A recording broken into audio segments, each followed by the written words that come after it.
Hello guys, panibagong hair tutorial ang ating susolusyonan today. Yung client natin gusto ng Peekaboo, Platinum, and then Purple yung pinaka whole hair niya, yung top area, no? So nag-DIY siya guys, hindi na niya achieve. Medyo copper yung blonde niya sa ilalim. And then yung pinaka mid area niya is brown, and then naging green, blue-green yung kanyang pinakababa, and then may virgin hair siyang almost 1 inch. So yun guys, unang-una alamin mo kung ano yung gusto niyang maging result na kulay, no?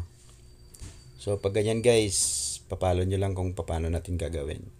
So first natin gagawin guys is kukunin natin yung pinaka Peekaboo na gusto niyang platinum silver, no?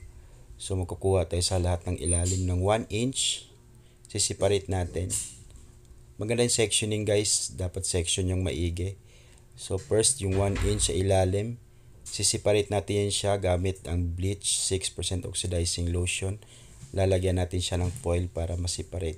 Mas mag-lighter kasi guys pag naka-foil tapos maninipis ang kuha niya. So naka-foil yan guys. So may natira siya guys na blonde sa pinaka-top area. So gagamit tayo ng 6% oxidizing lotion para doon sa pinaka-darker part niya, yung pinaka mid area, dahil lighter na yung pinaka baba niya kasi naka blue green. So first 6% oxidizing lotion bleach ang gamit natin. Pagkatapos ma-applyan yung mid area, maglalagay tayo sa root area ng 4% gamit ang bleaching powder. Saka na natin lalagyan yung pinakababa gamit ang 4% oxidizing lotion bleach. So ito yung naging result guys. So yung siniparate natin sa baba, kita nyo naman mas lighter siya kaysa dun sa top area. So, kailangan lang naman natin siya sa top area guys ng mapapa level 8, yellow, orange. So, sa pinaka naka-foil guys, makikita nyo level 9 na yun siya, no? So, dyan natin ilalagay na ngayon yung platinum, silver, no?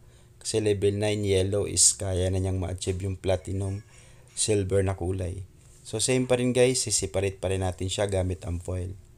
So, the rest guys sa top area, yun yung lalagyan natin ng purple. Level 6 or level 7 na purple guys para mas darker siya, para mas mag-stand out yung pagiging silver sa kanyang Peekaboo.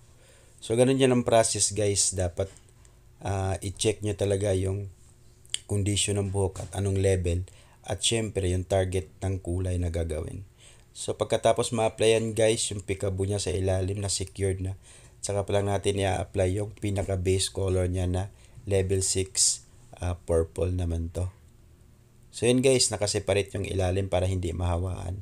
Tapos yung sectioning naman, naka-4 section, dalawa sa likod, dalawa sa harap. Tapos yung application dapat masinsin din para maganda yung result. After mababad guys, ito yung pinaka-final result ng ating ginawa. So sa makikita nyo, yung platinum silver niyang Peekaboo sa ilalim. Start sa bangs, manipis ang tawag dyan. Tapos meron din siya sa ilalim. Hindi na nga lang naka-layered yung hair ng ating model guys, ng ating kliyente, kaya hindi sobrang kita yung sa ilalim. Pero pag itatali, mas kita. So yan guys yung final result. Sana meron kayo natutunan sa video na to. Hanggang sa muli nating mga video. See ya. Bye.